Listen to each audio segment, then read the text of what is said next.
Mr. Tooth Decay here. You know, making cavities used to be easy, but it's getting harder now. And mostly because of... Grass! Grass fights cavities, so I'm gonna fight grass! Now, Crest's got fluoride in it, and Crest is always telling people to watch the teats, have checkups, and brush off it with Crest! Fluoride. It is hailed by the Centers of Disease Control and Prevention as one of the 10 great public health achievements of the 20th century. In fact, for over 60 years, the American Dental Association has stated that brushing with fluoride toothpaste will prevent tooth decay. But is this true? Is there more to this story than what we've been told? Triumph over tooth decay. Procter & Gamble announces Crest toothpaste with Fluoristan, its exclusive fluoride compound, world's greatest weapon against decay. Look, Mom, no cavities. Yes, Crest toothpaste really cuts down cavities because Crest has fluoride. The same fluoride dentists put right on teeth to prevent decay. With Crest, you put this fluoride on your teeth at home, too. Prevent cavities. Use Crest. Crest is accepted by the American Dental Association. Today, 95% of the toothpaste sold in the United States contains fluoride, and 72% of all water is fluoridated. Fluoride is safe and effective, and it's one of the most inexpensive ways to really cut down on dental decay. Anything we can do to help prevent cavities on children, I think, is very important. Absolutely, fluoride is safe.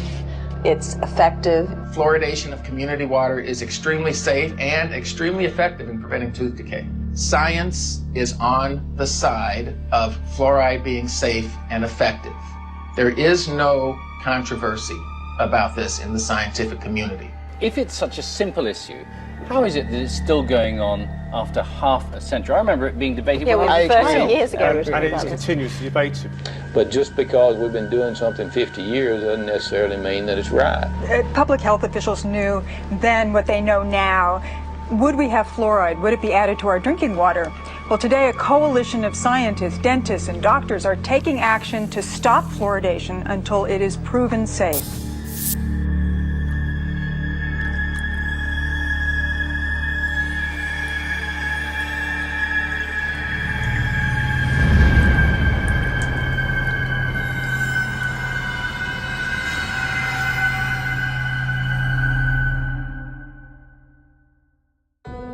The first widespread commercial use of fluoride was for the eradication of vermin. Since the 1800s, sodium fluoride has been a key ingredient in rat poison and insecticides.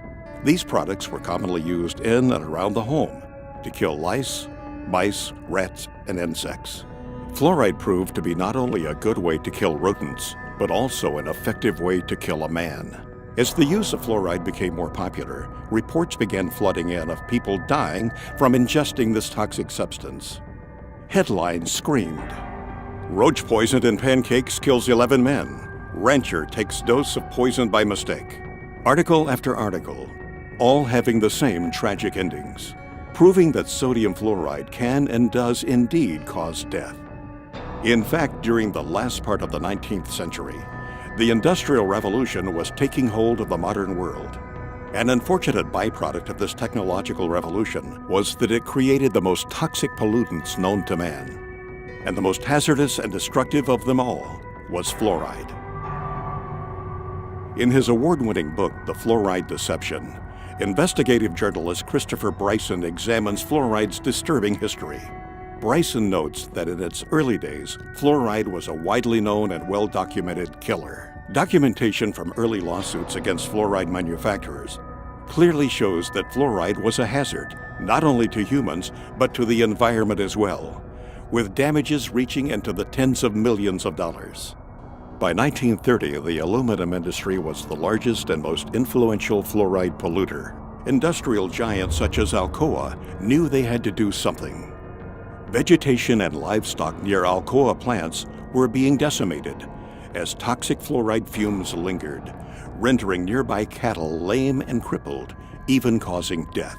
One newspaper article from that time proclaimed, "During the past year, we had 51 head of cattle die. We had laboratory tests made, and these tests show excessive amounts of fluorine in the liver and kidneys. Also, some of our young cows had lost their teeth. Our saddle horses were so crippled from fluorine poisoning, they had to be shot. The serious nature of fluoride toxicity was beginning to be realized.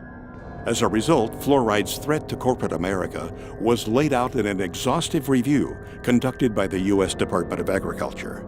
Toxicologist Floyd Dietz warned of new medical information exposing fluoride's harmful effects. Danish scientist Kaj Roholm singled out the aluminum industry, specifically Alcoa, as the source of much of the fluoride poisoning. Fluoride was causing irreparable damage, and the word was getting out.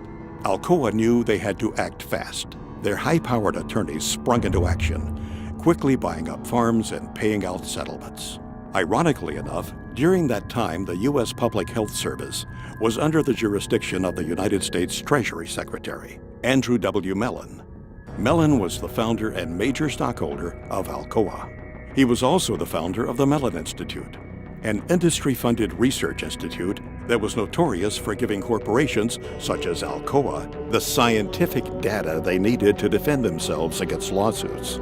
The Mellon Institute published questionable and self-serving evidence that supported the effectiveness of fluoride in fighting tooth decay. In doing so, the Mellon Institute rats had put a smiling face on what had been a scientifically recognized environmental and workplace poison. It was an aluminum industry-funded scientist, Dr. Gerald Cox, who worked at the Mellon Institute, that first made the proposal to artificially fluoridate public water supplies. Mellon's economic interest in fluoridation was obvious. Fluoridation provided the chemical industry an opportunity to void liability of their poisonous fluoride waste by means of promoting it as a health benefit.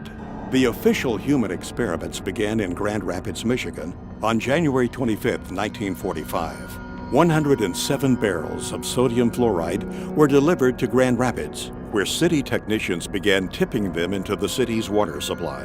They were the first to publicly fluoridate their water. It was to serve as the test city, and its tooth decay rates were to be compared with those of non-fluoridated Muskegon. The study only lasted 5 years. There are no permanent teeth in a child born at the beginning of the study. It was an unblinded study. They did no measure of safety, and they claimed that there was a tremendous benefit to the permanent teeth. Well, there weren't any permanent teeth in the children that were born at the beginning of the study, and soon thereafter they fluoridated Muskegon, the control city. It's a phony baloney study used to demonstrate the benefits, where there are none. Unfortunately, fluoride's ugly side has almost entirely escaped the public view. As Bryson points out, historians have failed to record that fluoride pollution was in fact the biggest legal worry of the industries that were involved in developing the atomic bomb program. As some may remember, the Manhattan Project was a secret program which brought the atomic bomb into existence. But what most people are totally unaware of is the fact that fluoride was an essential element in the production of the atom bomb. There was a guy named Harold Hodge that was the chief toxicologist for the Manhattan Project, and basically, in order to create the nuclear weapons, they needed massive amounts of fluoride. He was hired as a toxicologist or part of the team to determine, is there going to be any toxic effects of fluoride in this project? Really what they were worried about is they were worried about lawsuits. They knew that there was negative effects of fluoride. They had to basically invent this whole scheme so they could use the high levels of fluoride in the Manhattan Project to create atomic and nuclear weapons. For more than 70 years, the Public Health Service has assured society that fluoridation is safe and effective. These assurances have largely rested on the results of the 1945 Newburgh-Kingston fluoride caries trial.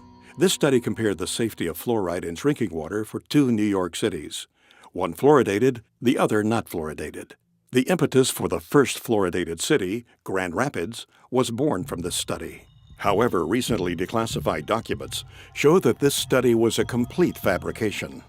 A trail of declassified Manhattan Project papers unearthed by investigative journalist Christopher Bryson showed that the toxicology department at the University of Rochester, which was under the direction of Harold Hodge, secretly monitored the Newburgh experiment to, quote, supply evidence useful in the litigation arising from an alleged loss of a fruit crop.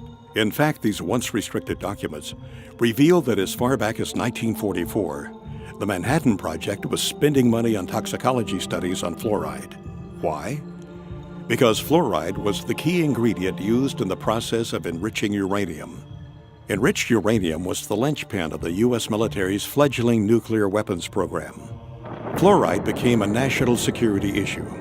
The declassified documents suggest that Newberg was simply another human experiment, one used to justify the interests and advancement of the nuclear industrial state. The final report of Newberg concluded that small concentrations of fluoride were safe. Yet documents reveal that the top fluoride scientist in the U.S., Dr. H. Trindley Dean, known as the father of fluoridation, secretly opposed the experiment, fearing that fluoride's toxicity would be revealed. Until now, Dean's dissent on Newberg has never been made public. There's irrefutable evidence that the U.S. military, the Manhattan Project, the makers of the atomic bomb, concealed evidence of fluoride's harm to their workers, to the community, and to the American public. One study was published in the Journal of the American Dental Association in 1948 by Dale. In these files, Manhattan Project Captain Peter Dale at the University of Rochester reported preliminary results of dental investigations among laboratory fluoride workers at Columbia University. He concluded that fluoride did not prevent cavities in the 95 laboratory workers examined. Quote, "Their teeth seemed to be deteriorating rapidly, and their gums bled more freely. In fact, most of the hydrofluoric acid workers examined had few or no teeth left. They were in large part toothless or nearly toothless. This information, however, was left out of the published version. The published study merely notes that the fluoride workers had fewer cavities than did the unexposed workers. They didn't mention the fact that they had fewer cavities because their teeth had fallen out of their mouths." Since World War II, fluoride has been one of the most destructive environmental pollutants. At one point during the Cold War, fluoride was blamed for more damage claims against industry than all 20 other major air pollutants combined. Fluoride was responsible for one of the most notorious environmental disasters in U.S. history, the town of Donora, Pennsylvania, which jump-started the environmental movement. In 1948, the small mill town lost 20 people, and an estimated 6,000 men, women, and children were sickened by U.S. Steel's dark blanketing smog. Even the town's name betrayed its corporate roots. Donora was an amalgam of the first name of Nora Mellon, the wife of industrialist Andrew W. Mellon. After the Halloween disaster in Donora, Pennsylvania, Philip Stadler, a chemist, went to Donora, and he was able to test and measure and prove that it was fluoride that had caused all those deaths. Sadler quickly went public. Article after article ran the story. Chemist says fluorine gas caused 19 smog deaths. Sadler said, "Chronic fluorine poisoning has been killing people in Donora for a long time. It has left its characteristic trademark on the valley's animals, crops, and vegetation." Both the U.S. Army and the Atomic Energy Commission, now known as the Energy Department, had a secret and vital interest in the outcome of the Donora disaster. If fluoride were fingered for the Donora deaths, it might bring unwanted scrutiny of worker health safety for those in the bomb factories, resulting in damage suits and expensive requirements for air pollution controls. On October 1949, the Public Health Service official report on Donora was released. The 173-page government document appeared to be of similar size to that of the Holy Bible and came to virtually no conclusions. The report's emphasis was on bad weather and that the disaster was therefore an act of God. The report made no mention of fluoride. Could it be there was a vested interest on the part of the government not to upset the public concerning the potential dangers of fluoride? Although it was Gerald Cox's idea that ultimately led to the endorsement of water fluoridation, the man who gave the official endorsement was Federal Security Administrator Oscar R. Ewing, Alcoa's top Wall Street attorney. 9 months after the Donora disaster, Ewing made a surprise announcement for the nation. The U.S. Public Health Service was reversing a long-held position. The ex-Alcoa lawyer declared that his agency now favored adding fluoride to drinking water across the United States. Coincidence? When it came time to choose a public relations representative to persuade public opinion in favor of water fluoridation, Ewing chose none other than the father of public relations himself, Edward Bernays. When they're selling water fluoridation, they didn't just walk out and say it's good for you. They actually hired Edward Bernays, Sigmund Freud's nephew, to sell Americans on how good it was to have silicon fluoride in the water. Edward Bernays was the one that created how to control the population through media and through advertising. Edward Bernays, also known as the father of spin, pioneered the idea of crowd psychology. In 1928, he wrote a book called Propaganda, in which he wrote, "If we understand the mechanism and motives of the group mind, is it not possible to control and regiment the masses according to our will without their knowing it?" He called it the engineering of consent. Bernays introduced the corporate giants to crowd psychology methods and polished techniques to manipulate society. He convinced the population to buy on impulse things they didn't even need. In his writings, he concluded that individuals were controlled by 4 basic motivations: self-preservation, aggression, security, and sex. Bernays' belief was that by appealing to any of these 4 motives, it was possible to manipulate the majority of a population into doing almost anything. You could brainwash them into smoking cigarettes, starting war, electing politicians, you name it. And given the proven effectiveness of these techniques, it was no coincidence that the Aluminum Company of America asked Bernays to head the campaign for the fluoridation of the United States water supply. People like Bernays, were masters of social engineering. His entire thesis, if you will, is that you don't talk to the public in a rational, scientific way. Instead, you appeal to their emotions and you invoke their fears. He was key in getting women to start smoking. He positioned cigarettes as being sexy and individualistic and, power to the woman. That was the framing of why women should start smoking.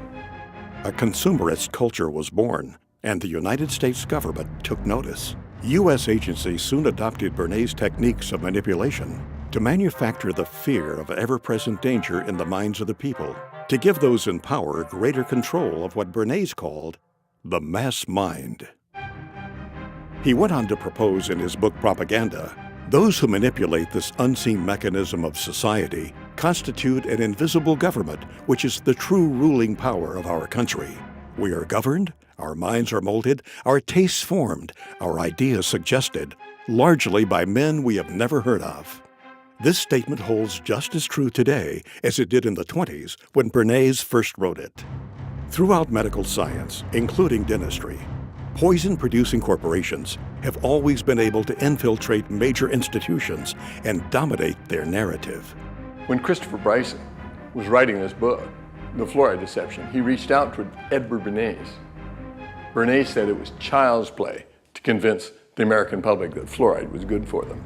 While the official narrative rang, the case for fluoride had been proven. Some people weren't so quick to jump on the fluoridation bandwagon.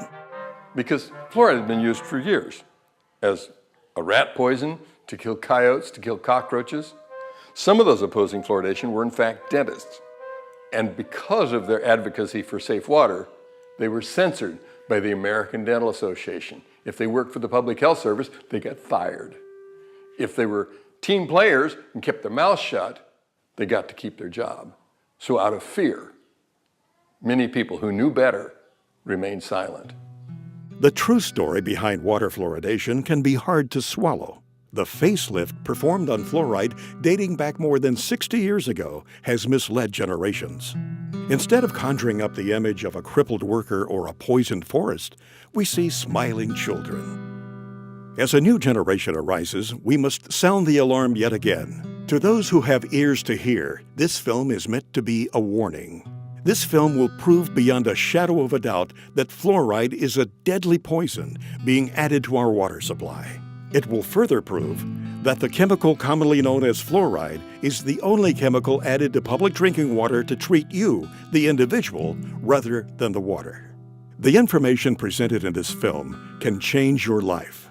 It can help protect your health and the health of your loved ones. It will lay out the real facts behind water fluoridation. It will expose the hidden hand behind the curtain, pulling the levers of industry, corporate profit, and public perception. Fluoridation is neither safe nor effective, but rather a fraud. And honestly, one of the biggest hoaxes ever perpetrated in human history. To say things like tobacco is harmless, fluoride is harmless. Agent Orange is harmless, they say. DDT was harmless. Asbestos, right? Yeah, GMOs now, they say, are harmless. This is a long history of science selling out to corporate interests while the people are systematically poisoned. And to this day, people still believe fluoride is safe in the drinking water, and the majority of dentists still believe it's safe to put in toothpaste and to put in different types of compounds. Most people in America are persuaded that everybody fluoridates their water. And if you're living in a town like Albany or Long Island or Ithaca or somewhere, but the vast majority of the population in the world does not drink fluoridated water. Most of the countries do not fluoridate their water, only about 30. The countries now that have banned the use of fluoride, China, Austria, Belgium, Finland, Germany, Denmark, Norway, Sweden, the Netherlands, Hungary, and Japan. All these countries have said that fluoride, number one, is ineffective and toxic and should not be used. We are still using it. There's something wrong here. I think it's time that we become aware and do something about it. How come our country that's supposed to be, quote, so smart, uses it? Well, there's something going on here. What does the European Union know that we don't know? Nothing. Nothing. They know the same thing, that's why, but the difference is they're not getting paid off and we are, and so therefore, this is what the only thing I can come up with, because they both have the same facts. They both have the same facts. Fluoride is toxic. Fluoride is not helping your teeth. If it was really helping your teeth, why do we have all these dental problems? It's not at all. How come you can go to primitive societies around the world that never had even seen fluoride, and they have perfect teeth? Why are we having all these learning disorders? How come we're having autism? We're having all these things we never had before.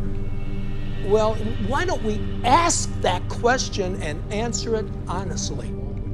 Answer it honestly. 98% of Europe does not fluoridate. Only 8 countries in the world have more than 50% of their population drinking water. America, Australia, New Zealand, Ireland, Israel, Singapore, Malaysia, and Colombia. Only 8. I think Europeans have come to their senses on several issues, not all of them, but on many, GMOs being one of them and fluoride being another. They've rejected these things because they're looking at the evidence. America tends to be way behind the curve on really recognizing reality in the realm of fraudulent hoax science. Our CDC and the liars in Washington, D.C. have only had success in countries that speak English for the vast majority of the disposal of their hazardous waste product. That means that you and I and our children in the United States are the largest consumers of hydrofluosilicic acid. Call it what it is. Hydrofluosilicic acid, what is that? Hydro's water, fluo, fluoride, silicic, sand, and it's missing an electron. It's acidic. It'll kill you. You take your hand, dip it in like that, you're gonna die. Hydrofluosilicic acid does not occur in nature. It's a man-made molecule. And it eats through concrete, glass, stainless steel, fiberglass, plastic. You name it, it'll eat it. So why are we putting that in the water? First tonight, hazmat crews from all across our area responded to a chemical leak this afternoon in Rock Island. The chemical was so strong that it was burning through the concrete there. News 8's Christy Mergenthal has the latest. It was just before 1 o'clock Thursday afternoon when hazmat crews were called to the Rock Island water treatment plant for a chemical spill coming from this tanker truck. The chemical hydrofluorosilicic acid is used to add fluoride to the plant's water. After several hours, crews were able to clean up the leak, allowing operations to return to normal. They had to cordon off the area, obviously, but as far as the treatment of the water and the amount of water being used by the public, there's no effect on that at all. Now, that acid that did spill out is a chemical that they actually use every single day here at the water treatment plant. It adds fluoride to the water. Reporting Reporting live in Rock Island, Christy Mergenthal, WQAD Quad Cities News 8. That's how they transport it. It's extremely aggressive. It'll eat through almost anything, including concrete. What is labeled fluoride is not naturally occurring fluoride like you might find in the ground. It's actually a collection. It can be over 100 different chemicals, including some radioactive chemicals, including many cancer-causing chemicals, including heavy metals, neurologically damaging elements that are called fluoride. And then this is dumped into the water supply, and the cities have the doctors and dentists convinced that this is somehow good for your teeth. Fluoride is really a clever way for industry, the mining industry, chemical processing industries, aluminum smelting and processing industries, to eliminate their toxic industrial waste without having to pay for it to be handled as industrial waste. They just slap a new label on it, fluoride. They sell it to cities, and the cities dump it into the water supply. Basically, it's a hazardous waste byproduct of the manufacture of phosphate fertilizer. It's a mining byproduct. They dig up this rock. This rock is no good as is. So you mix it with sulfuric acid, and this produces soluble phosphate, and that's what becomes the fertilizer. It's a byproduct that they can't do anything with. It's a poison, so they sell it and make fluoride out of it. It was a fraud. It was a scam from the get-go. It is a means of getting rid of fluoride. You allow industry to use your water supply to dispose of their hazardous waste. It's a disposal mechanism. It's a major industrial waste pollutant. They were trying to dump it into the rivers that were going out into the ocean in Florida, and boy, they stopped that. They said, you're polluting, you're killing the fish, and which they were. For 100 years, they decimated the local vegetation, crippled the cattle, damaged the citrus groves in Florida. It was costing them a fortune to handle this as a very serious industrial waste. And so they're helping Cargill get rid of their hazardous waste problems. Cargill is the largest privately owned corporation in the world. They were also the largest producer of hydrofluorosilicic acid. Cargill at one time had like 90% of the market. When the hurricanes went through Florida, they knocked out the holding pond, so there was a shortage of hydrofluorosilicic acid. And so they reached out to the rest of the world, and now we get it from Mexico and Japan and China, because none of those countries allow fluoride in the water supply. They don't put it in at all. So obviously it's piling up in those countries. I don't think we need to be helping other countries out with their disposal of fluorosilicic acid. Fluoridation is the worst recycling practice in the world. So I support recycling. But to take the hazardous waste from the phosphate fertilizer industry, which cannot be dumped into the sea by international law and cannot be used locally because it's too concentrated, and to take that product and put it into our public drinking water is sheer lunacy. It's bizarre. I mean, George Orwell, Kafka could have written this play. It's lunacy. There are 250,000 tons dumped annually in the water supply. Does that sound like a big figure to you? If you had 1 ton and were worth over $1 million, you'd be a poor person by the time you got rid of that ton. It's extremely expensive to get rid of. Is there anybody that you know that might be willing to talk to us, perhaps a whistleblower, somebody who's been injured or? Yeah, there's a guy who wrote a book, Toxic Torts, the tell-all book about the phosphate fertilizer industry, Gary Pittman. He'll tell you the story. Is that where's he out of? In Florida. That's where all the phosphate mines are in the United States. That's right. Paul, looks like we're going to Florida, buddy.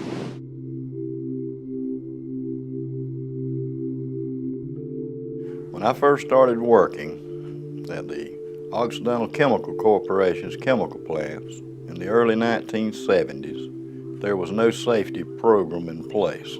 The only equipment you had to wear was a hard hat and safety glasses, and we didn't wear the safety glasses half the time because it wasn't enforced. The environment was very dirty. The air was filled with dust and toxic fumes. We worked 8, 12 hours a day, sometimes longer, sometimes double shifts in those conditions. When you're 18, you think you're invincible. Had a physical by their doctor, and he actually put on my application a perfect health specimen. Mistakenly, you tend to believe that somehow you're invincible and blindly step into harm's way without a thought about the future consequences. I started working there when I was 18. I was in excellent health. I quickly rose to a supervisory position and was making about $50,000 a year. However, my success came at a high price, my health and well-being. My first and last job was working for Occidental Chemical Company in the phosphoric acid plants in Hamilton County, Florida. So Gary, what made you write this book? I wanted to leave a history behind on what happened to me and some of the co-workers here in this county. And it kind of gives the inside look at a phosphate plant, mainly the chemical plant where phosphoric acid is made. Former employees of Occidental Chemical Corporation have filed a lawsuit against the company. They say they have life-threatening diseases because the company did not follow safety procedures. Paige, they have diseases like leukemia, emphysema, and toxic brain syndrome. For years, doctors struggled to diagnose them, but finally they found a common link. It was the phosphate plant they all worked for. Gary and several other former employees are suing Occidental for failing to provide adequate safety education and gear. One woman's husband died of bone cancer before his battle could make it to court. They messed up my life. They messed up everybody's life, and they're continuing to mess up other people's lives. They need to come in and realize and admit to what they are doing. When Gary Pittman filed a lawsuit against Occidental Chemical Company, he knew what he was getting into. Occidental was a mammoth organization and no stranger to litigation. It was Occidental that had been responsible for one of the most horrendous environmental tragedies in American history, the Love Canal. President Carter declared a state of emergency today in the Love Canal area of New York's Niagara Falls, where toxic chemicals were discovered oozing from the ground. My 3 kids were born with birth defects. My wife's had cancer. This was a site that literally is best described, orange goop, toxic soup is what it has been referred to. You had 80 different chemicals. I mean, some very bad stuff was in these people's backyards, was literally seeping into their basements. Health officials are urging more families to move, but that's not as simple as it seems. Between the years of 1947 and 1953, the Hooker Chemical Corporation, which is a subsidiary of Occidental Chemical, used the Love Canal section of Niagara Falls as a dumping site for toxic waste. Today, we write the final chapter of the environmental disaster called Love Canal. In doing so, we make clear that when people make a mess of our environment, they should and they will be held responsible for cleaning up their mess. The EPA concluded that Occidental dumped millions of tons of hazardous chemicals and then sold the property to the Niagara Falls School District for $1. In papers to be filed in court in Buffalo this afternoon, the Occidental Chemical Corporation will agree to pay $129 million. In the end, Occidental was out of pocket a total of $200 million for damages and settlements, not including court costs and the millions they spent defending themselves.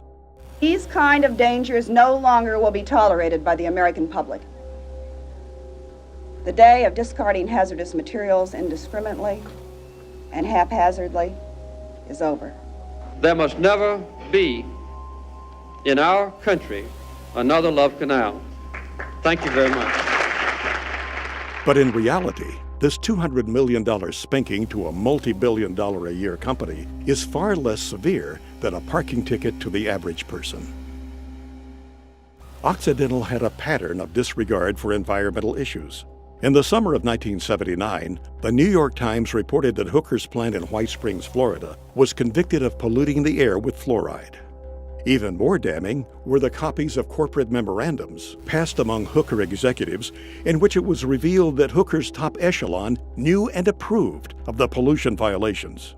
Finally, Hooker Company officials admitted to accidentally poisoning local water supplies not only at the New York location, but at their Michigan and California plants. The White Springs plant that Gary Pittman worked for not only was polluting the air with fluoride, but had also dumped tons of waste on their own property. In a leaked interoffice memo obtained by an insider at Occidental's White Springs plant, reveals 25 different waste disposal sites buried on the property. This highly classified document lists the hazardous, carcinogenic, highly fluoridated toxins that are all buried in the site and are still there today. Gary Pittman knew that he was about to embark into a David versus Goliath scenario.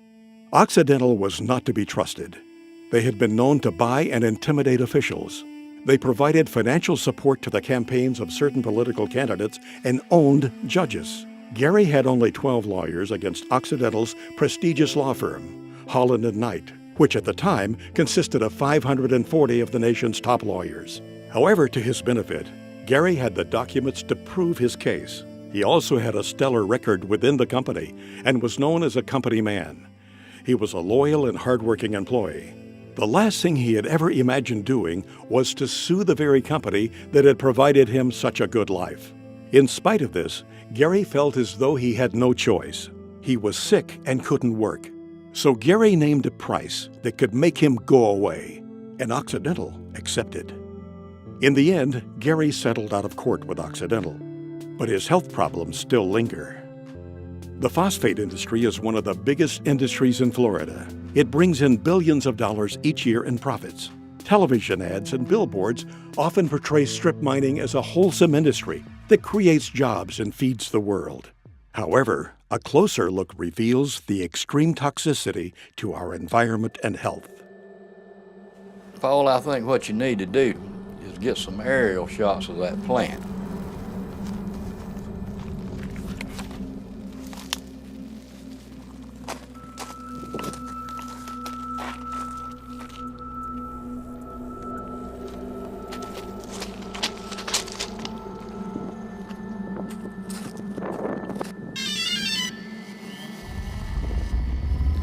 Because you cannot see the devastation going on from just riding down the road. If you could get some aerial shots of that plant, I could point out what's going on, what's happening, you know, and point out where a lot of the pollution's going on and stuff like that.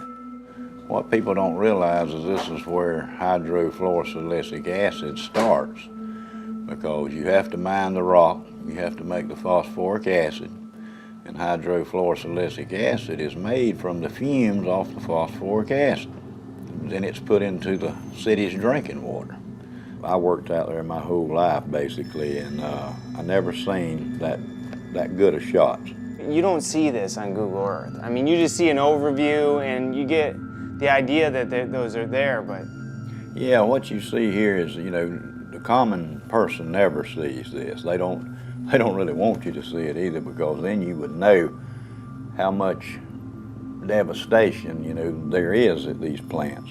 And you know what's so good about it is the general public's gonna get to see this in this new film, and they can, you know, they can decide, you know. And like I said, that's where your hydrofluorosilicic acid starts.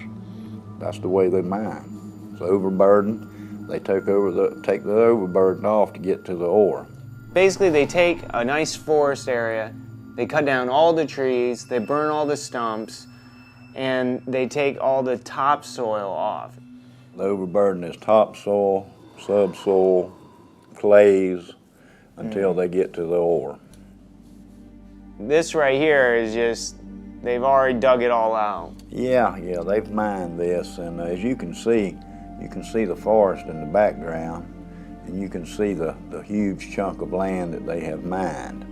The phosphate lobby is very, very powerful. You know, it's a sad situation. It's devastating to the earth.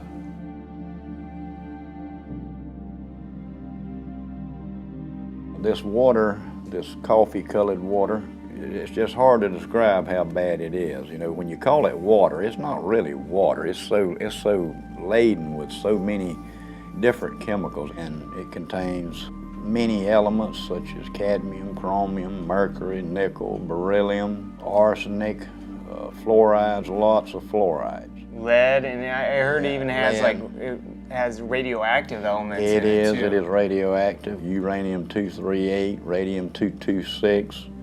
It also has traces of polonium-210. Very contaminated stuff. A lot of people don't realize that this is some of the worst contamination at a phosphoric acid chemical plant.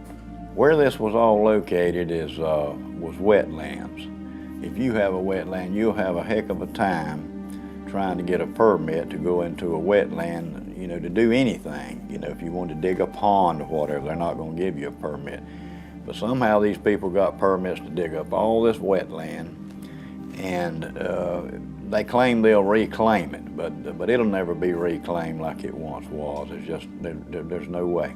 They will reclaim just enough land, and they'll have a little show place so visitors, and they can go show them what they've been doing. Yeah, we've mined this out, and now this is what we've done. Mm-hmm. And you know, for what they've destroyed out there, you know, what a 10 or 15 or 20 acre plot they've reclaimed. Nah, they're not going to reclaim it. What they'll eventually do, and this is just my prediction, is they'll change the name of this place and they'll form a corporation, and they'll call it something like White Springs Phosphate. And then when they finish mining out the rock, they'll bankrupt.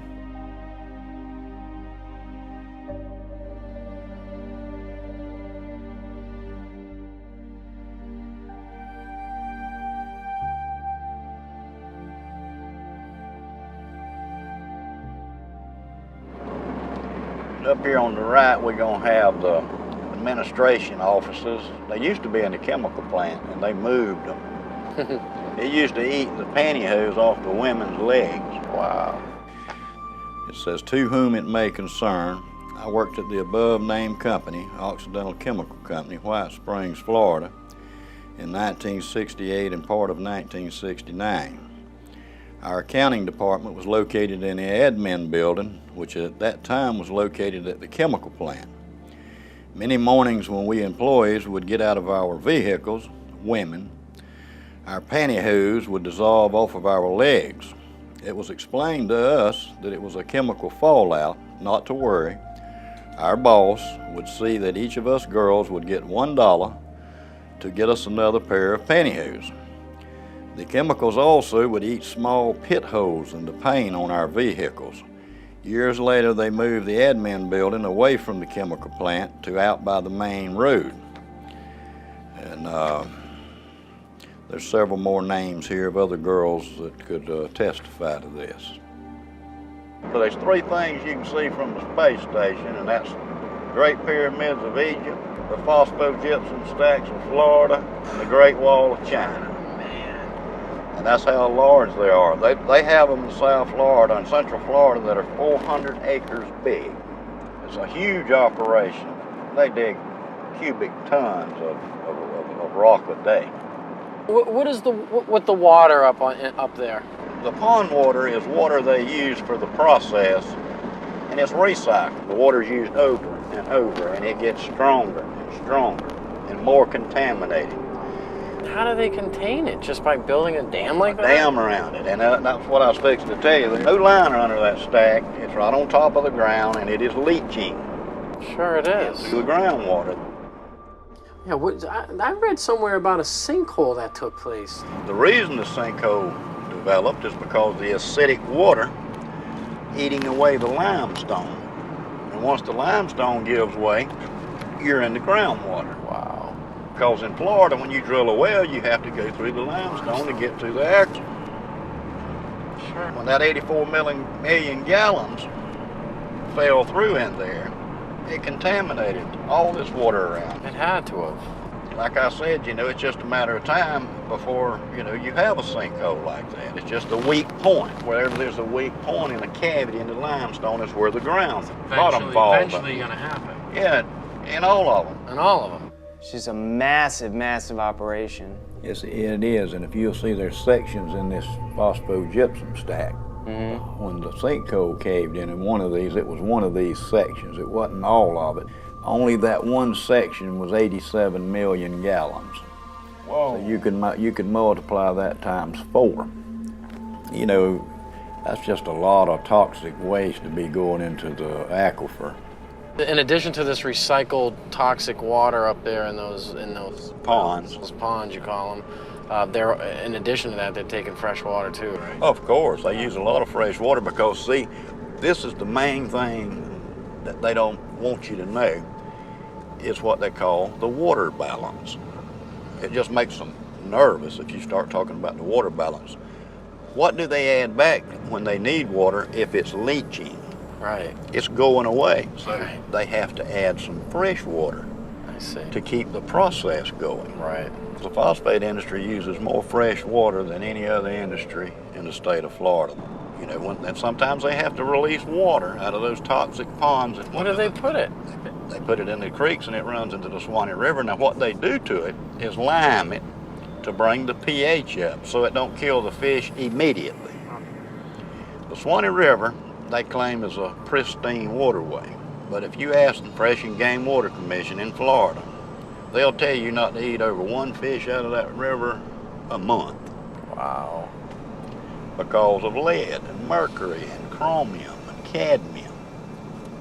They won't tell you that, but that's why. Yeah, that's why.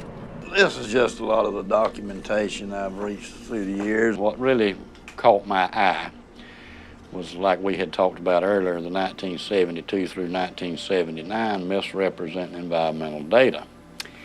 And they charged them $575,000 for emitting 10 times the amount of fluoride allowed below. And I was working there when that was going on, and the fumes were just unbelievable. It pit the glass on your windshields, make them so foggy it would etch the glass.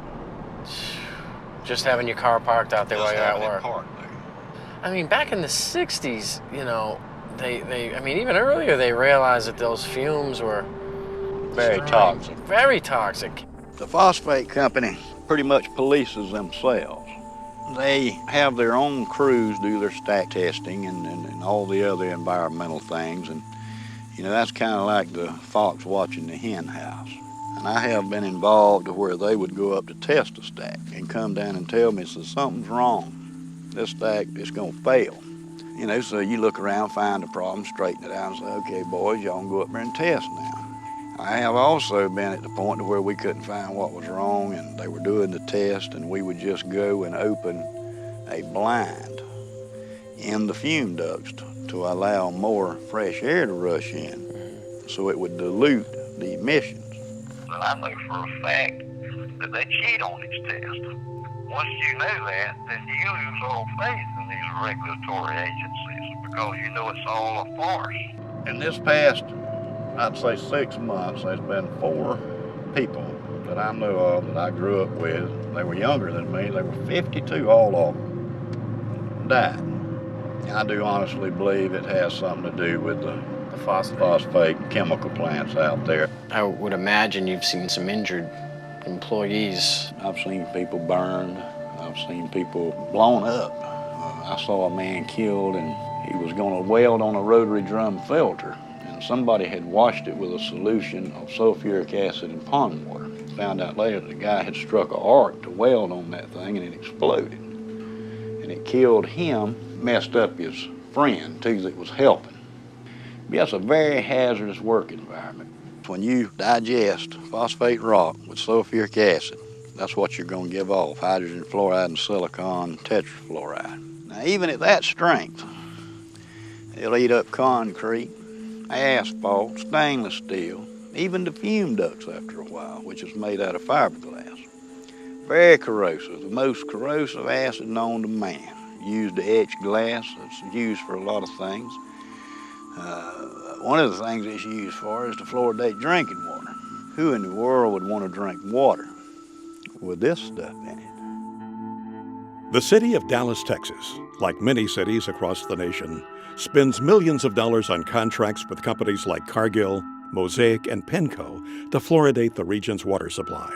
On Mosaic's website, the product listed for use in water fluoridation is actually called hydrofluorosilicic acid.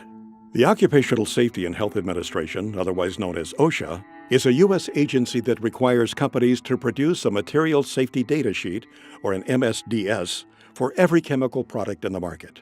The MSDS that Mosaic produces for their fluoride product will make your hair stand on end. Right here I have the Mosaic material safety data sheet on their hydrofluorosilicic acid product. A material safety data sheet is a very important document to disclose safety and health issues about possible exposure to this chemical. The MSDS sheet is supposed to inform you about what is this chemical, what's in it. So what we find in the case of the Mosaic, their hydrofluorosilicic acid, is that it is not a pharmaceutical grade product. It is an industrial grade chemical. And under Section 2, hazard identification, it identifies a health hazard as being corrosive to the skin, the eyes, and the mucous membranes. If you come in contact with it through the skin or inhalation or ingestion, such as swallowing it, it may cause severe irritation and burns. And so on the second page, it identifies potential health effects, and it mentions that it's corrosive to the eye, corrosive to the skin, corrosive through inhalation, such as breathing, corrosive if you swallow it. In this, they're basically giving these health effects due to hydrofluorosilicic acid and a high concentration. It's less clear at what concentration this won't happen at. As a chemist, I've looked at scores of material safety data sheets, and never in my career have I seen a warning for children in an MSDS, material safety data sheet. What happens is the companies that's producing this chemical realizes they have a revenue stream that's a little risky for them from a liability standpoint on how their customers are using this chemical. And so they've now put a warning in their material safety data sheet, warning for fluorosis, osteosclerosis if exposure occurs during enamel formation. There are no children working in these chemical plants. There are no children being chemical handlers. So this warning is for the end user. And so we've presented this to the City Council, and they have now been alerted that their own supplier has put a warning. And this is where we came across and said, you now need to put a warning, at least for children that you've received from your supplier. You need to put that downstream. So now the liability is on them too. Hydrofluorosilicic acid has no known benefit in human or any physiological system. It's not even useful in any mammal. So adding that to the public water supply for an alleged benefit is a fraud, and it's a crime against the citizens of this country, and it's cumulative over a lifetime. It is a very noxious poison, and you do not have to take my word for it. If you've got a Webster's dictionary, open it up. One of the definitions is fluoride, a violent protoplasmic poison. Then you have to go look up protoplasm. We are protoplasm, so violent protoplasm for us. Say, let's put that in the water and see how the kids turn out. Well, as we're learning, it seems like there are no rewards to this. It just seems it's just all risks. It's all risk. It's a big lie. There's no benefit whatsoever. It's all risk. Let's get to the science. That's what I say. Instead of covering it up, let's look at the science. What do these fluoride chemicals actually do to human beings? There's all kinds of research out there showing it really disturbs the functioning of the body in a number of ways. Inactivates 62 enzymes, increases the aging process, increases the incidence of cancers and tumors up to 17%, disrupts the immune system, causes genetic damage, interrupts RNA and DNA, repair enzymes activity, increases arthritis, and is a system poison. These are all validated by scientific data. We have in America today all of the symptoms of hypothyroidism, obesity, heart disease, neurological impairment. I have been very sick. I was diagnosed with hypothyroidism about 10 years ago.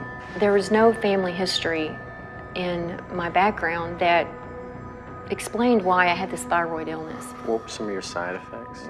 Feeling very cold, hair loss, concentration issues. It really controls your metabolism. So I had gained about 10 to 15 pounds, which is very unusual. I was very athletic my whole life and never was overweight. So I gained weight.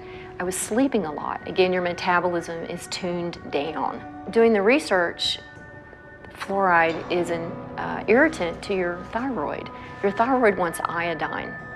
And if it doesn't get iodine at the concentrations that it needs, then it gets whatever is closest that you're providing in the environment. If you look at the periodic table, you see that fluoride, chlorine, bromine, and iodine are all in the same column. That means they have very similar electronic structure and reactivity. So that's why your thyroid will uptake fluoride and chlorine when you're not giving it enough iodine. It's a gradual accumulation of the fluorides and the other things you're exposed to out there that just gradually wears on you through the years. And that's one reason it's hard to pinpoint a health problem. Because, you know, you work out there 6, 7, 8, 10 years before you start noticing things, and then it's almost too late then because it's already done the damage. But I've been real weak and just lethargic. Yeah. So when the blood work come back, the guy asked me, he said, "What have you been doing?" I said, "Nothing. The last few days I've been laying on the couch at home, you know, I ain't felt well." He said, "You sure you hadn't fell off of a building or something?" He said, "Look," he said, "you have a muscle destructive process going on." That was exactly what he told me. And I said, what does that mean? And he said, "You got a muscle destructive process going on, and there's nothing I can do to help you." One of the key questions is, if you run the world and you don't want competition, how do you shut down people's consciousness? How do you do that? Well, you put poisons effectively into the water supply that compromise these gateways of consciousness. And fluoride is one of the most powerful poisons that is routinely used for this purpose. The pineal gland is actually kind of located in the center of the brain, and it secretes two hormones, DMT and melatonin. Melatonin actually regulates your sleep cycles, and it's kind of like a feel-good hormone, which also helps regulate your puberty, and it helps regulate all your hormone structures inside your system. The pineal gland to me is so important because it's been regarded as like the third eye, and even in Egyptian times they call it the eye of Horus. They call it the pineal gland because it kind of resembles a pine cone. And if you look at the staff that the Pope has, it has a pine cone on it. And if you look at statues throughout the Vatican and throughout history, you'll see the shape of a pine cone, and you'll see symbols showing the importance of the pineal gland. Now, the pineal gland is also regarded in some religions as the seat of the soul, or it's your gateway or your connection to God. If you know that the pineal gland is the consciousness of the human, and that could be your connection with God, why not take it out? And the fastest and easiest way to take out the pineal gland and to calcify the pineal gland would be with fluoride, because fluoride has an affinity for those areas in the body that produce calcium hydroxyapatite. Today in the United States, children are reaching puberty much earlier in age than they did in the past. Some evidence indicates that fluoride, via its effect on the pineal gland, could be a contributing cause to this trend. In 1997, Jennifer Luke published her PhD thesis on fluoride in the pineal gland. In her dissertation, she conducted animal studies and concluded that fluoride exposure has been found to cause early puberty in females. Similar findings have been reported in 2 epidemiological studies of human populations that are drinking fluoridated water. The first study was conducted in 1945 during the Newburgh versus Kingston fluoridation trial. It was discovered that girls in fluoridated Newburgh were reaching menstruation on average 5 months earlier than the girls in unfluoridated Kingston. But the result was not thought to be significant at the time. In 1983, another study was conducted in which a man with the last name of Farkas reported that girls living in highly fluoridated towns began their first menstruation cycles at a much younger age than girls living in less fluoridated areas. When the pineal gland is calcified, it causes an onset of puberty. In my documentary, Crippling Waters, one of the ladies in there, we called her the star, a 9-year-old girl. Take a look at her. Does she look 9? She's exposed to high fluoride in her family's well water. Her dad, who's only 20 years older, is starting to bend over like this and starting to become crippled. He can't put his hands above his head. The calcification of the pineal gland is an adaptive process so that that child can have babies by the time she's 14 because she's going to be crippled by the time she's 40. Fluoride's role in earlier puberty needs more thorough investigation. When one considers the seriousness of a possible interference by fluoride on a growing child's pineal gland, it underlines the negative and dangerous effects of fluoridation. Dave, so what we're learning is kind of frightening because it seems to me that once it's in your body, is it there to stay? Yes, you can't get it out. You can cut some of the harm by mitigating the damage and avoid it like the plague, but you really can't get it out because it's stuck in your bones. And that's why you have all the skeletal symptoms, you know, the joint pain, the arthritis, and all that stuff. The first signs that fluoride is poisoning your bones is pains in the joints, stiffness in the joints, pains in the bones. Well, you go to the doctor with pain in a joint, he says, oh, you got arthritis. Well, arthritis, joint, ritis, pain, oh, okay, joint pain. So we got somebody speaking to us in Latin, oh, you got joint pain, super duper. We have millions of people with arthritis in the United States and in fluoridated countries, 1 in 3 adults. Nobody's ever looked to see if some of those arthritis cases may have been caused or exacerbated by fluoride. Just not looking. Are bones with more fluoride stronger or less strong? And the answer is less strong. And they got studies where they tried to give them a dose of fluoride, sodium fluoride, to cause an increase in bone mass. It did, but it weakened the bone itself. So those are case-controlled studies. That's the gold standard in medicine. So we have case-controlled studies showing that if you give people fluoride, it accumulates in their bones and it causes the bones to become white, opaque, increases the bone density, decreases the bone tensile strength. And they actually took bone that was removed from people for the purpose of replacing a joint or a hip, put it in a little device here where you put a weight on there and snap it, and they showed that the more fluoride in the bone, the quicker it snaps. Have you ever wondered, how come everybody has hip replacements, knee replacements? I mean, you can go on and on. I can think back when I was a kid, that didn't happen. You didn't see all these crippled people. I mean, you saw a few, but it wasn't common. I mean, how does it end up in our bones? Is it that where our body just finds? It's calcium-rich tissue, so your body parks it there because it's got to dispose of it some way, otherwise it would kill you. So it parks at the bone, and then it kills your bones.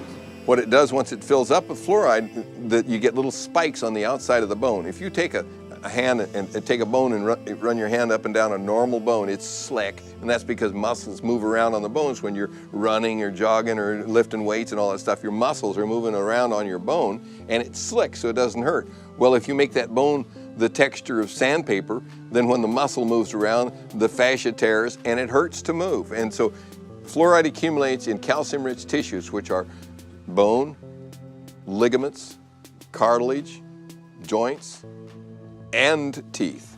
So you have to look at this as if you have a lifetime body burden, and the less you're exposed to, the longer you can go before you develop symptoms.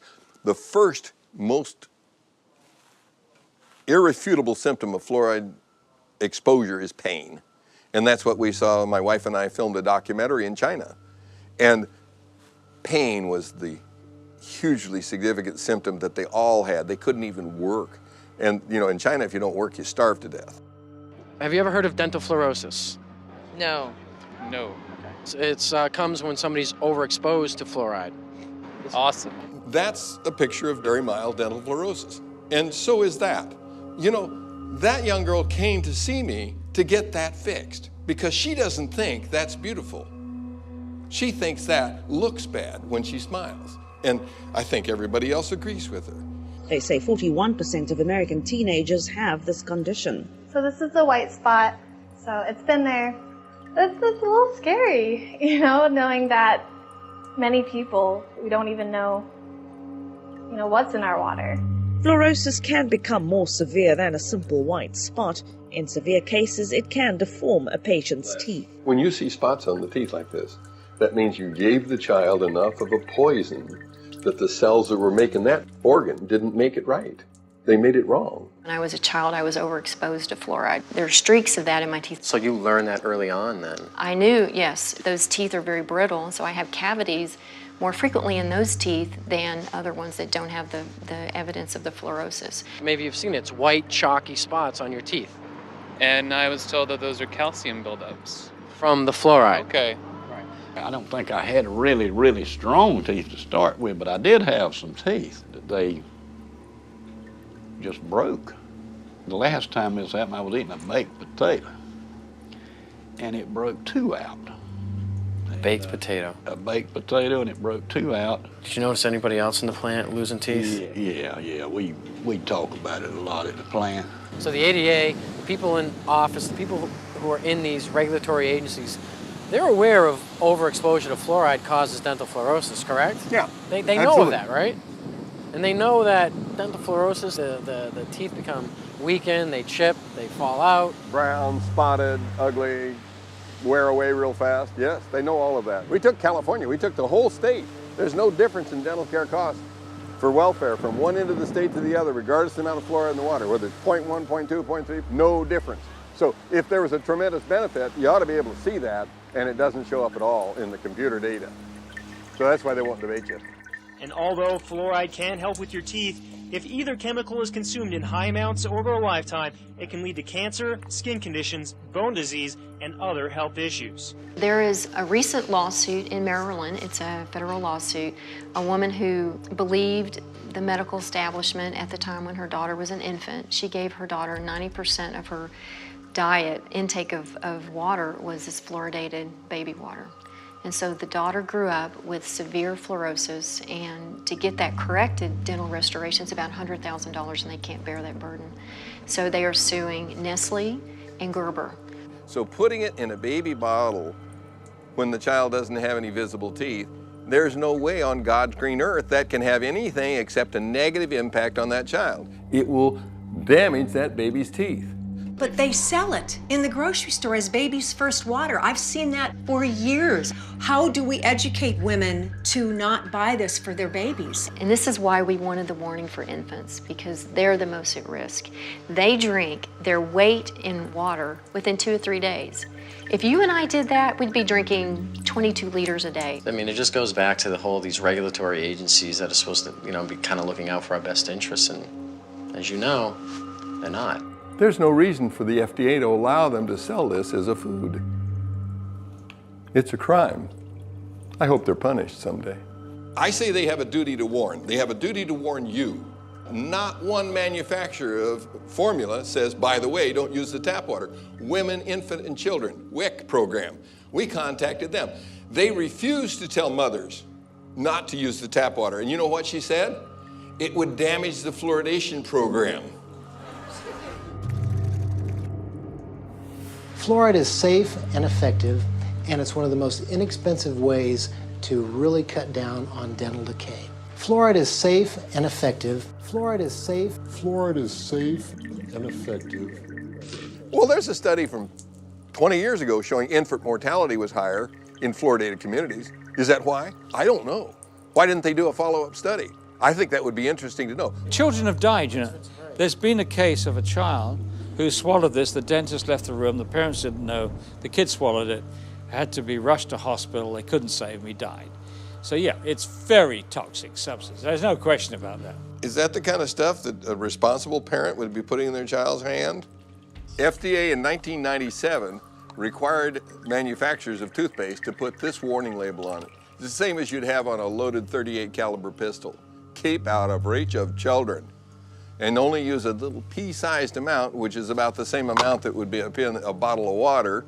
And if that amount is swallowed, call the Poison Control Center or seek professional help immediately. So if I drank a bottle of water, should I call the Poison Control Center too? This is just insane. So this is what 2 different organizations say. One says, don't swallow it. Why did they put that on there? They put that on there because there were 10,000 calls a year to the Poison Control Centers from children made ill by swallowed toothpaste. 10,000 calls, and for every call, there's 5 that didn't call. And there are only Poison Control Centers in half the states. So that means 100,000 children are made ill by swallowed toothpaste. It's insane to put a deadly poison in a child's hand and say, go brush and be sure and spit out, Johnny. Fluoride has been a slow process of introduction into the dental profession where it's commonplace for us to consider fluoride as the thing to do to help decay. But we now know, statistics have shown us, that fluoride is not working. It's very toxic to you and can cause everything from cancer to depression. So, yeah, it's a serious issue. You are meant to have the right to informed consent to medication. What we're doing in a fluoridated community is we're doing to everyone what a doctor can do to no one. A doctor says to you, he says, look, this glass of water is going to do wonderful things for you. It's going to cure your ingrowing toenails. It's going to make you less bald. It's going to do X, Y, and Z. Drink it. And you say, no, I don't want to drink it. You must drink it. You've got to drink it. I'm your doctor. I'm telling you, you've got to drink it. If he or she tried to do that to you, he or she could lose their license. You've got to tell the patient what the drug is good for. You've got to tell them what it's bad for, the side effects. And then they, in theory, make up their minds. This has been ripped away from us. Water fluoridation is the dispensing of a drug. This is not chlorine. This is not any number of the other chemicals that are used to treat the water. Fluoride is being put in specifically to alter you physically, to make a physical change in you. Fluoride is a drug, is a medicine. This is the only thing anywhere in the world that gets added to the municipal drinking waters to actually treat the human. Well, anytime you see the letters FLUO, you're talking fluoride.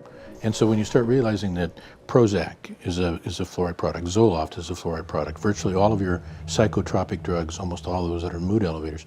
And one of the reasons being is because it has this tremendous capacity to affect serotonin. Serotonin being the chemical that goes from one neuron to the other brain neuron. And so when we looked at the selective serotonin reuptake and when basically an inhibition of the serotonin to be taken up, that's the fluoride that's doing that. Prozac is fluoxetine. It's a fluorinated psychoactive. Matter of fact, almost all your psychoactive drugs are fluorinated drugs. They put it in there both as a carrier and an accelerator of the effect. The actual active ingredient in Prozac is fluoride. Prozac is made almost entirely from fluoride molecules. It is, and like SSRI drugs, are similar molecularly to some of the elements in fluoride.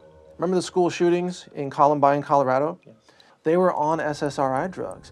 Those drugs make your mind think that you're not living in the real world, that you're actually just sort of experiencing a false reality. And I think fluoride has much the same effect. There's tons of products that are pharmaceutical products that, in some cases, the fluoride is just being used to what I call potentiate it, to actually make it a stronger one. Fen-Phen, which was the diet drug that was taken off the, well, why did they take it off? Well, fenfluramine, you can hear the fluoride part in there.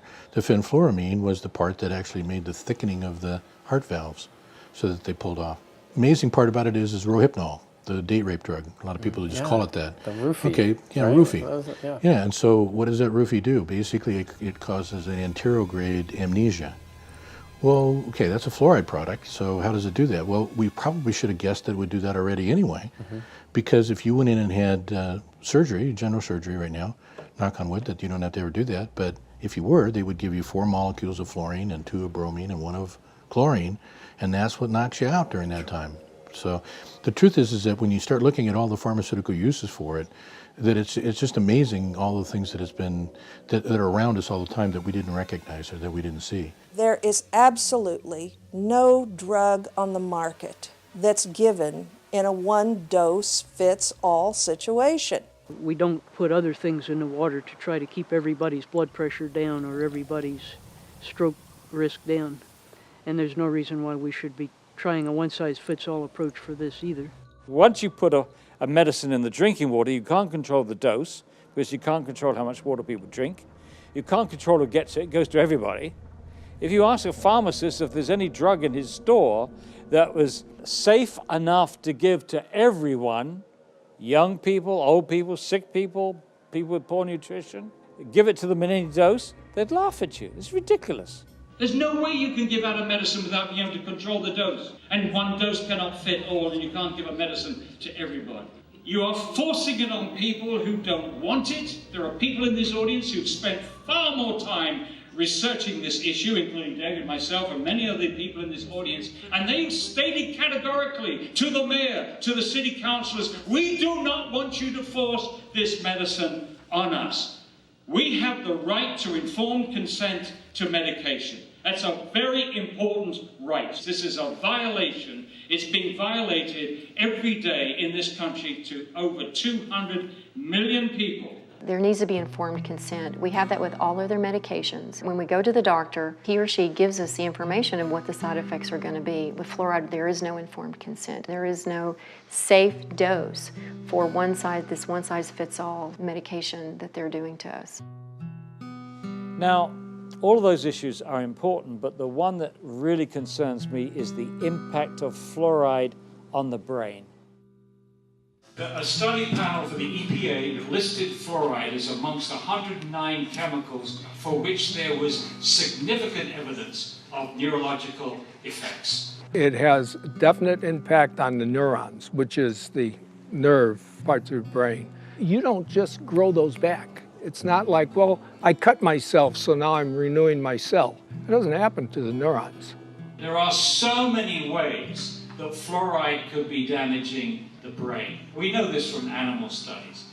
Dr. Phyllis Moulinex exposed rats to fluoride to work out its effects on the human brain and the central nervous system. What we did was we exposed them, let them drink the fluoride in the water for 6 to 20 weeks. The pattern that we saw, it typically is what we see with other neurotoxic agents that are well known to cause a hypoactivity or a memory problem or an IQ problem. When I first presented the results of these studies, one of the individuals sitting and listening to the results, he says, "Do you have any idea what you're saying?" And he says, "You're telling us that we're reducing the IQ of children." Look, the first opponents of fluoridation in this country in the 1950s were biochemists. These biochemists had used fluoride in their experiments to poison enzymes. And they, including Dr. James Sumner, who won the Nobel Prize for enzyme chemistry at Cornell, and he said, fluoride poisons enzymes. You don't want to put this substance into the body. Poisoning enzymes is what makes people sick. Poisoning enzymes is what kills people. It's highly likely that you're going to get subtle effects on the brain that the parent is not going to notice. No wonder that our children can't read and write. It's no wonder because we're damaging their brains with a stupid preventive dentistry program that doesn't even work. We have behavioral studies, and we have 24 IQ studies, 24 studies which now show an association between fairly modest exposure to fluoride and lowered IQ. They've actually got it down to a 1 milligram dose of fluoride causes a 0.59 loss in IQ points. The average IQ is 100. So if you're 95, you're in the back of the class napping because you can't understand what the person in the front is saying. And you're going to get a nice job pushing the broom around. So what if you got twice that dose? Okay, you're down to 90. So what they showed in studies in other countries is that you lose all your genius out of your society. You've damaged the intellect. But new research from China supports Dr. Moulinex's conclusion that fluoride affects mental development and IQ levels. I've heard a great deal about a chemical that can be used on the teeth to help prevent decay. Is that a good thing to use? It certainly is. We use a fluoride solution, and we have evidence that for some people... 50 years ago, American government scientists had clinical evidence that fluoride affected the central nervous system. But all this was kept secret. Chemical? You're going to put some chemical in my mouth? All mention of the effects of fluoride on the central nervous system was stopped. In my view, fluoride is where lead was in the early 70s. That argument lasted about 10 years, and it was finally proven that, yes, low levels of lead, lower than caused visible symptoms, was in fact damaging a child's mental development. I think the same thing's we're going to find with fluoride. As someone who has gotten off of fluoride, I can tell that my thought processes and my concentration is higher. And so when you damage the IQ of the children, you lose your place in the country as a leader, and we have. And that's because of the damage that our government has allowed to happen to the intelligence of our children. If there wasn't research out there that's shown conclusively that it affects the brain and the neurons, that it affects the immune system, that it affects the bones, and it is incorporated into your body, fluoride bonding is strong. You get something fluoride bonded, it's not easy to get it off. Well, what's going on? Fluoride is now in thousands, and I really mean thousands of products where it has worked its way in, and I don't understand why. I had a good friend of mine come up to me one day when I still lived in the valley. He says, Karen, he says, look, there's fluoride in Cocoa Pops, and there's fluoride in Fruit Loops, and there's, I'm going, what? What the heck is it doing in that stuff? Pesticides operate in a lot of cases because they have fluoridated compounds. Sadly, the dentists have begun to add fluoride to their filling materials, their cements, they even put a varnish on children's teeth. I don't believe these have been legitimately FDA approved. I've checked on them. There's no new drug applications on file for fluoride to be ingested, and none have been submitted. So if you're going to give a child a dose of fluoride, show me the FDA approval where that's beneficial and even safe. It doesn't exist. The medical system that tries to say we need to ingest fluoride, that's really the only element they believe in. They won't recommend magnesium to reduce heart attacks. They won't recommend calcium. They won't recommend zinc for immune boosting function. They only believe in one element, and it's fluorine. You know, how come they don't look at the other elements that are needed? See, that's why it's very selective. It's a dogma. There is no, selenium waste product that they have to get rid of. That's why you don't hear about the benefits of selenium from industry. Right. But selenium is an anti-cancer element, and most people are deficient in it. Chromium, trace element for blood sugar regulation. Most people are deficient in it. Why don't doctors and scientists say, let's put chromium in the water? Because they're not trying to get rid of it as a toxic waste. That's why. If you look at the table of elements, you got to consider the whole thing. It's not scientific to say, well, let's just put this one element in the water. Well, what about all these others? Water fluoridation is a hoax. It's not scientific. It's not good medicine. It's not public health policy. It's a desperate attempt by certain industries to eliminate a toxic poison by feeding it to the people and calling it public health when it's clearly waste disposal.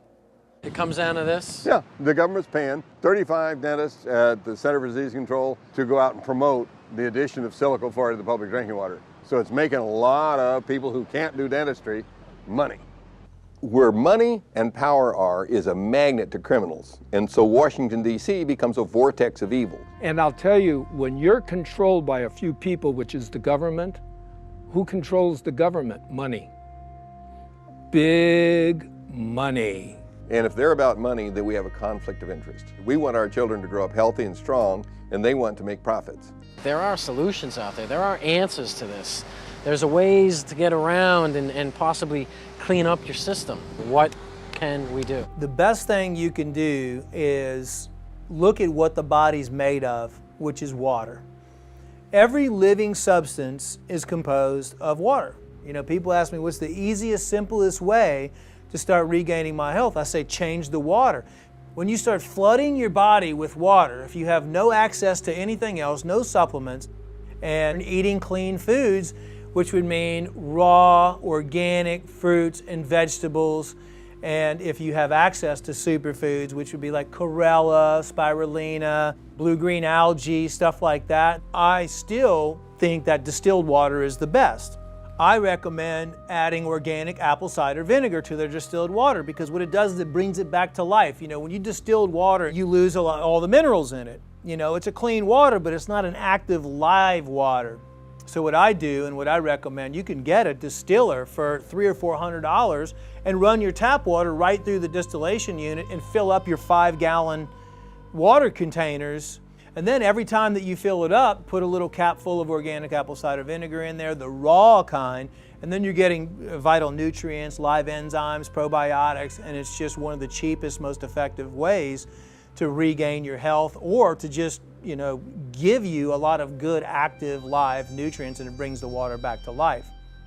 But the big problem is you can get the best water in the world to drink and cook with, but what are you going to do about your shower? In fact, I would even say don't shower in tap water.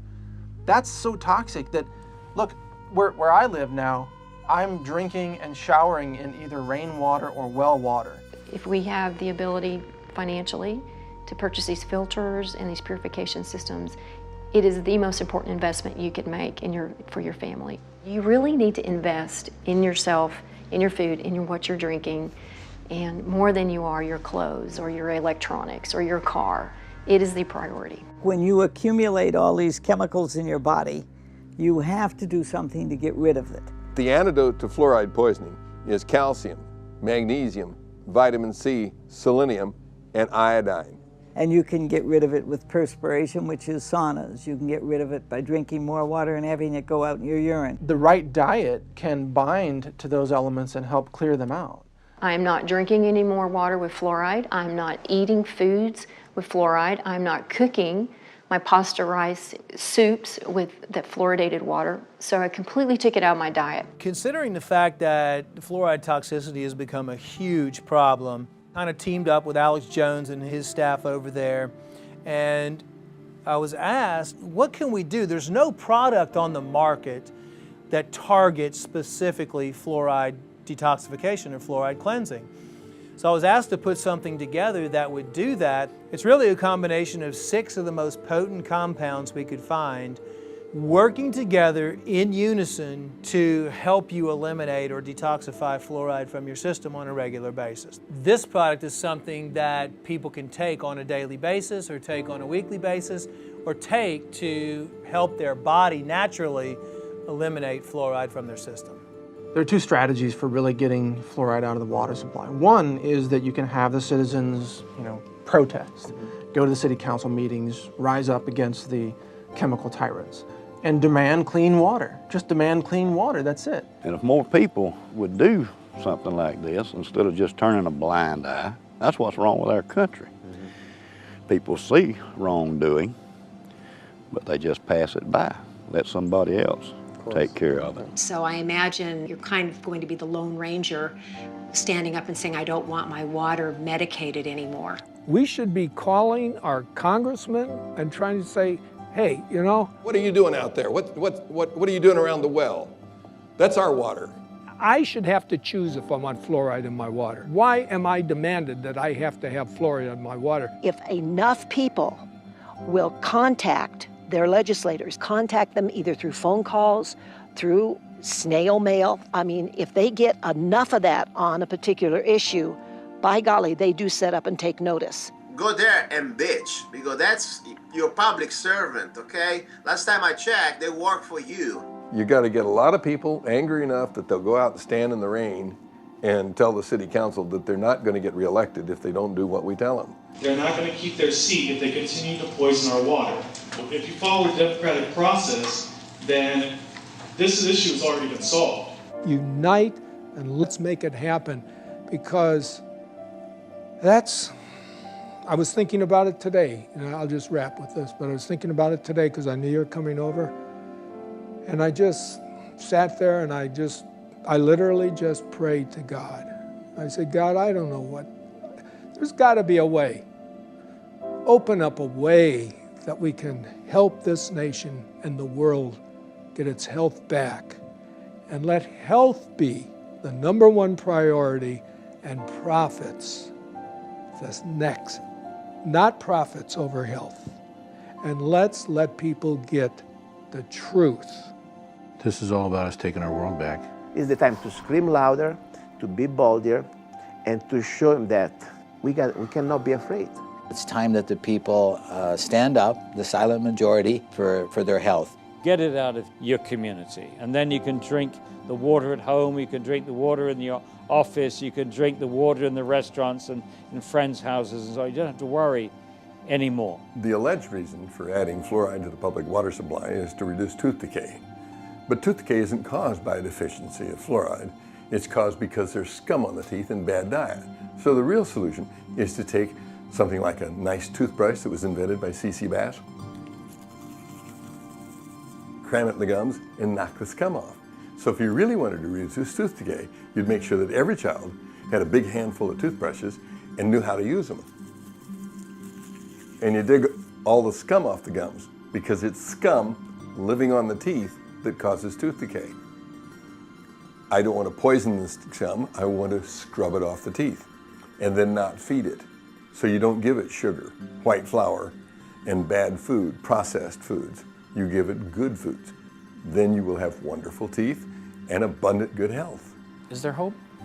There's always hope. I mean, that's what I tell everybody. Even when I had cancer patients, I always say, listen, there's always hope.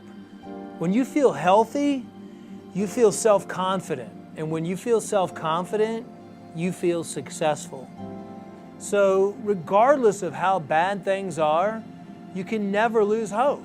I mean, you always have to know that there's always change and there's always things you can do. Even if you do one tiny thing every single day, you're still positively changing. And if you tell one person, or if you pass an email out, or you share information, once we hit critical point, which we're almost at, it's like the 100th monkey phenomenon. The mass consciousness will change. And I believe we're almost there. So never give up, and always, no matter what, never give up hope, because that's what you have. I just want to thank you from the bottom of my heart. You're such a sweet, sweet soul. Again, Charlie, thank you so much for letting us come by here today. Well, I would just like to say, great speech, man.